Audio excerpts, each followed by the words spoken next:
셀트리온 헬스케어 제약에 있어서 지금 한 주 지금 상당히 지금 큰 폭으로 흔들릴 것.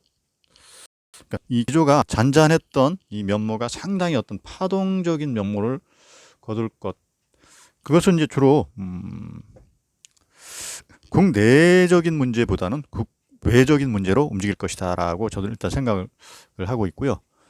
예, 물론 이제 새로운 글로벌급 변동 등과 굉장히 출렁거리고 있고요. 앞으로도 더 출렁거릴 것이다. 이렇게 보고 있다라는 부분입니다.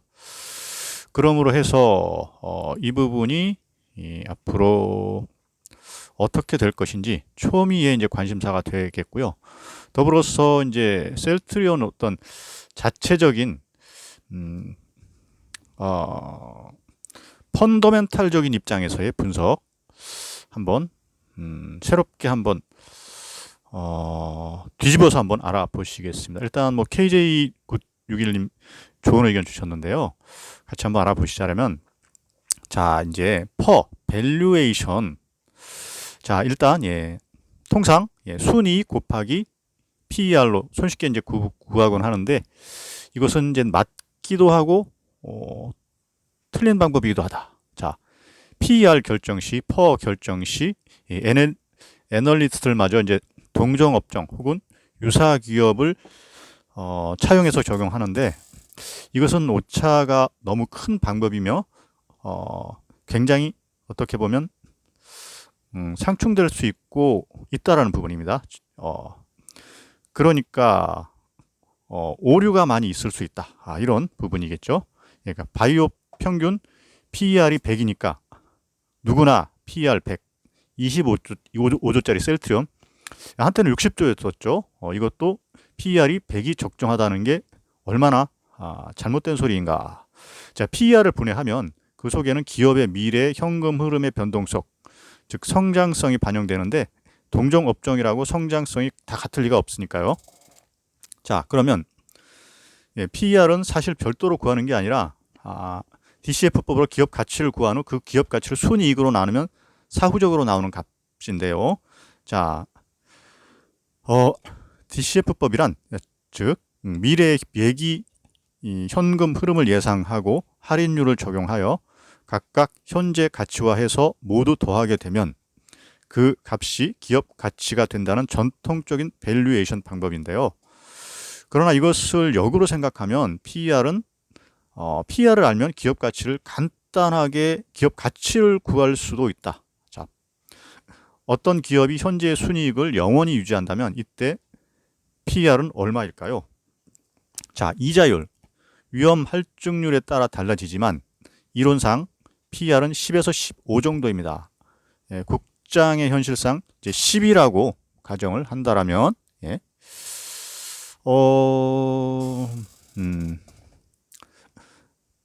그러면 이제 반대로 생각해 보면 PER 10인 기업의 실적은 앞으로도 계속 현 상태 정도로 유지하겠다고 시장이 인식한다는 의미이기도 합니다.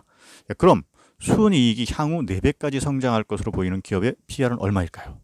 자, 현재 순이익 곱하기 4배 곱하기 PER은 10은 기업 가치. 이것으로 봤을 때 이꼬르 현재 순이익 곱하기 PER 40. 즉 이 기업의 PER은 40이라는 것이죠.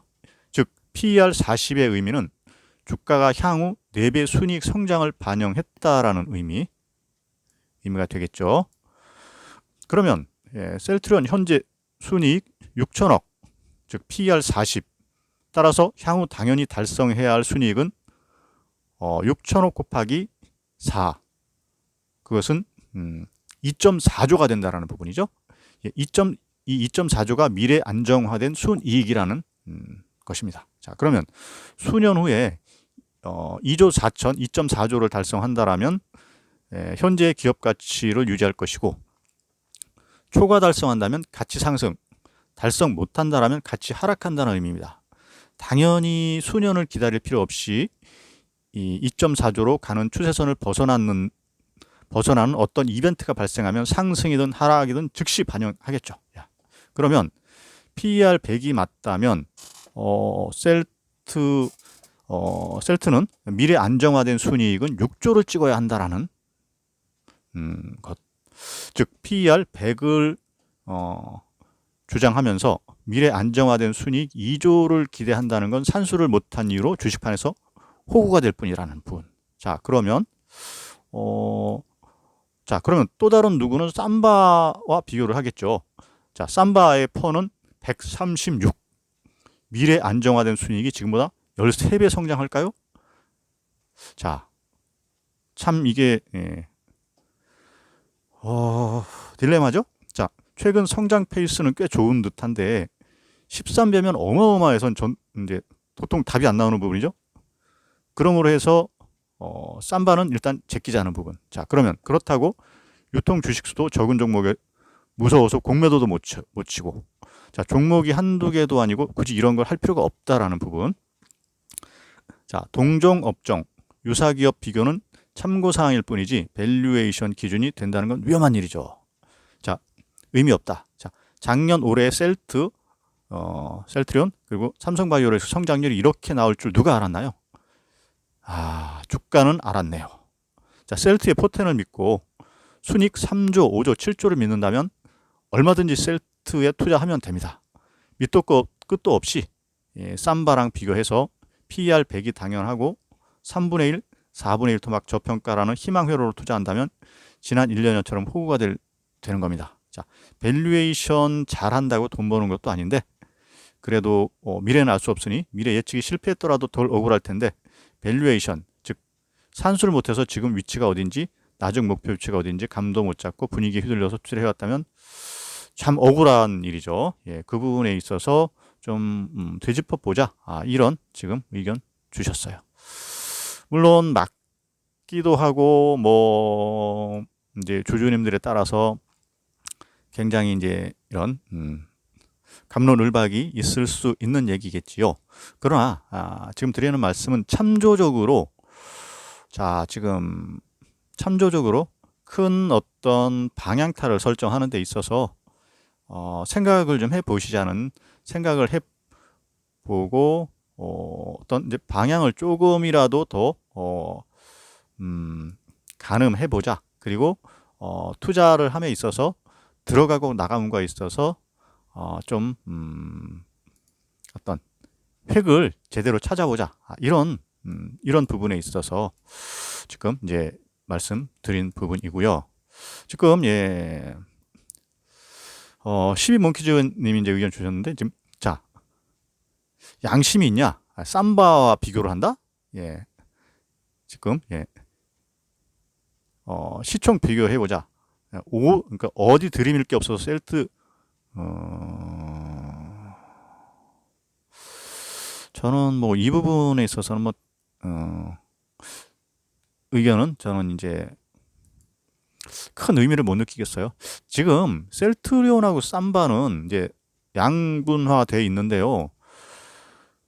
단지 이제 저는 개인적으로 펀더멘탈 측면에서는 셀트리온이 아니 삼바가 셀트리온하고 비교가 될까? 이런 생각이 들어요. 그래서 이제 말씀드리는 부분은 뭐 단기적 차원 그냥 어떻게 주가 파동에 의해서 돈을 버는 그런 면모를 떠나서 어떤 기업 가치를 가지고서 나의 자산을 정말 진정성 있게 투자를 한다. 예, 투기가 아니고 투자를 한다라고 했을 때는 전 이제 가히 삼성바이오로직스는 이제 비교가 안 된 대상이다. 이렇게 지금 이제 저는 보고 있다라는 부분입니까? 그 부분에 있어서 저는 그래요. 이제 고민을 해야 될 것인가 말아야 될 것인가 그 부분이 어떻게 보면 이제 중요한 부분이긴 하지만 크게 봤을 때는 무조건 셀트리온이다 라고 지금 생각을 하고요. 단기적인 차원에서 그러니까 이제 제 말씀드린 거 생활비가 없어서 뭐 기타 등등 급하게 아니면 조이면서 이렇게 셀트리온은 바라보시면 안 된다라는 부분, 그 부분은 저는 꼭꼭 명심을 하셔야 되겠다라는 부분 말씀을 드리겠습니다. 이제 펀더멘탈적인 측면에서 셀트리온 헬스케어 제약 보시고 그리고 항상 이제 저런 게 있어요. 마인드 심리. 조금 여유가 있으신 분들은요, 이런 휘둘림에 당하지 않으시고 오히려 이렇게 눌림에 주저앉았을 때 굉장히 기회가 되어질 수 있다는 부분, 분할 대응이죠. 그러므로 해서 큰 거시적인 차원에서의 지표로 봐야 된다. 이 부분 확실하게 말씀드리겠습니다. 그러므로 해서 저는 오히려 눌리면 공매도들이 무언가 눌린다라는 건 자기들이 사 모으겠다라는 부분이고, 결정적으로 사 모으고 있죠. 실제로 이 부분은 진짜 눈여겨서 봐야 될 부분이다. 이렇게 지금 생각을 하고 있다라는 부분입니다. 그러므로 해서 누군가에게는 기회가 되고 누군가에게는 조금은 힘든 이게 포지션이 되는 부분, 멘탈이 가장 중요하다. 예, 멘탈 잃지 마시고 힘내시고 화이팅 하시는 투자자가 되시길 바라겠습니다. 자, 힘내십시오. 화이팅입니다.